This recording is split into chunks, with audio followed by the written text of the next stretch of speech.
siapa yang akan menang? Raja AI Indonesia menuju 2045? Bayangkan, kita sedang berada di tahun ke-2045. Indonesia telah berubah. AI ada di mana-mana. Anak sekolah menggunakan AI, dokter menggunakan AI, bank menggunakan AI, pabrik menggunakan AI, pemerintah menggunakan AI. Bahkan pedagang kecil menggunakan AI untuk menjalankan usahanya. Dan seperti setiap revolusi besar dalam sejarah manusia, akan ada pihak yang mendapatkan keuntungan terbesar. Pertanyaannya, siapa yang akan menang? Apakah perusahaan data center? Apakah perusahaan telekomunikasi? Apakah perusahaan digital? Apakah bank? Atau justru ada perusahaan yang saat ini belum banyak diperhatikan investor? Hari ini kita akan membahas kandidat-kandidat terkuat yang berpotensi menjadi Raja AI Indonesia. Dan mungkin jawabannya tidak seperti yang dibayangkan banyak orang. Bab 1. Revolusi AI baru saja dimulai. Banyak orang berpikir AI hanyalah ChatGPT. Padahal AI jauh lebih besar. AI adalah perubahan cara manusia bekerja. AI adalah perubahan cara perusahaan menghasilkan uang. AI adalah perubahan cara negara bersaing. Dulu perusahaan membutuhkan puluhan karyawan untuk menganalisis data. Sekarang, AI bisa melakukannya dalam hitungan detik. Dulu layanan pelanggan membutuhkan banyak tenaga kerja. Sekarang, AI mulai mengambil sebagian pekerjaan tersebut. Dulu membuat laporan membutuhkan waktu berhari-hari. Sekarang, AI bisa membantu menyelesaikannya dalam hitungan menit. Inilah alasan mengapa banyak pakar menyebut AI sebagai revolusi terbesar sejak internet, dan setiap revolusi selalu menciptakan pemenang baru. Bab 2. Siapa yang akan menang dari AI? Ketika mendengar kata AI, mayoritas investor langsung memikirkan perusahaan teknologi. Padahal kenyataannya lebih kompleks. AI membutuhkan ekosistem. Sama seperti mobil membutuhkan jalan, AI membutuhkan banyak infrastruktur pendukung. Ada 5 lapisan utama. Lapisan pertama adalah data center. Lapisan kedua adalah jaringan internet. Lapisan ketiga adalah cloud dan software. Lapisan keempat adalah platform digital. Lapisan kelima adalah pengguna AI. Artinya, pemenang AI bisa datang dari berbagai sektor, bukan hanya satu perusahaan. Bab 3. Kandidat pertama, data center. Mari mulai dari yang paling jelas. AI membutuhkan komputasi. AI membutuhkan server. AI membutuhkan penyimpanan data dalam jumlah sangat besar. Tanpa data center, AI tidak bisa berjalan. Karena itu, banyak investor melihat sektor data center sebagai kandidat terkuat. Setiap kali penggunaan AI meningkat, kebutuhan server ikut meningkat. Kebutuhan listrik meningkat. Kebutuhan penyimpanan data meningkat. Dan semuanya bermuara pada data center. Tidak heran sektor ini menjadi salah satu sektor yang paling sering dibahas investor. Namun pertanyaannya, apakah pemenang terbesar selalu perusahaan yang paling terkenal? Belum tentu jadi pemenang.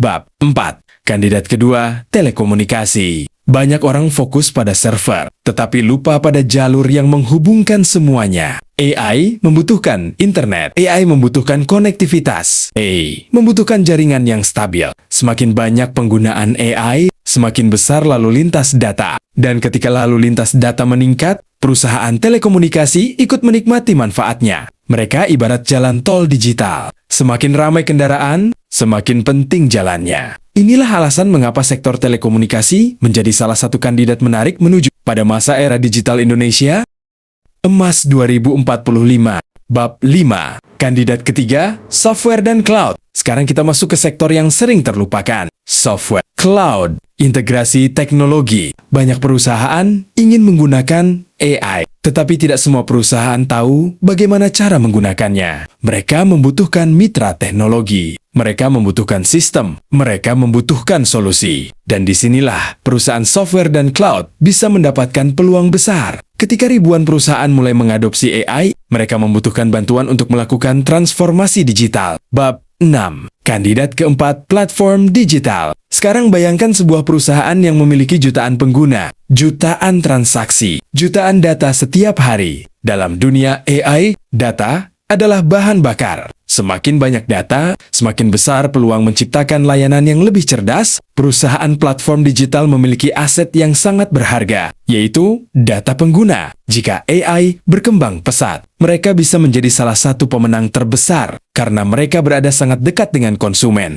Bab 7. Kandidat kelima, saham bank.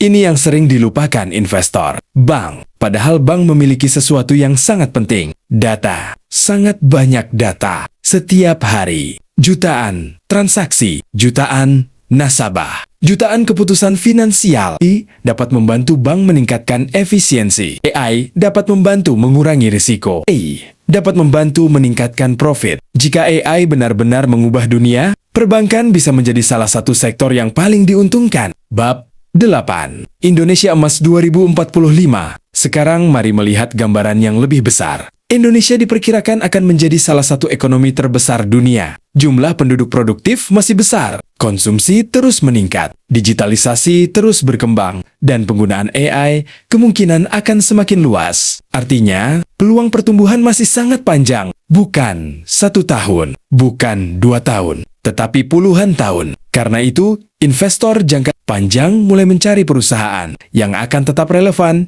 hingga ke 2045. Kita lanjut bab 9 atau penutup. Jadi siapa yang akan menang?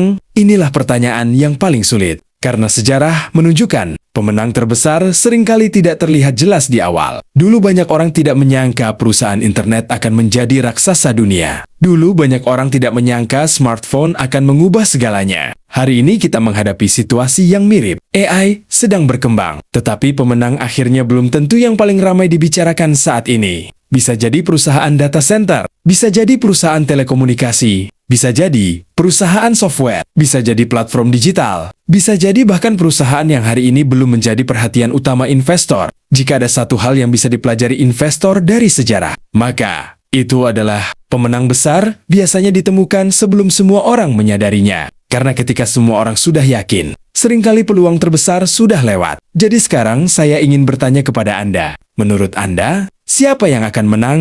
Apakah sektor data center, telekomunikasi, digital, perbankan, atau ada saham lain yang belum banyak dibicarakan? Tulis pendapat Anda di kolom komentar. Karena bisa jadi, Raja AI Indonesia yang sesungguhnya sedang tumbuh diam-diam. Dan baru akan terlihat jelas saat Indonesia memasuki tahun ke-2045.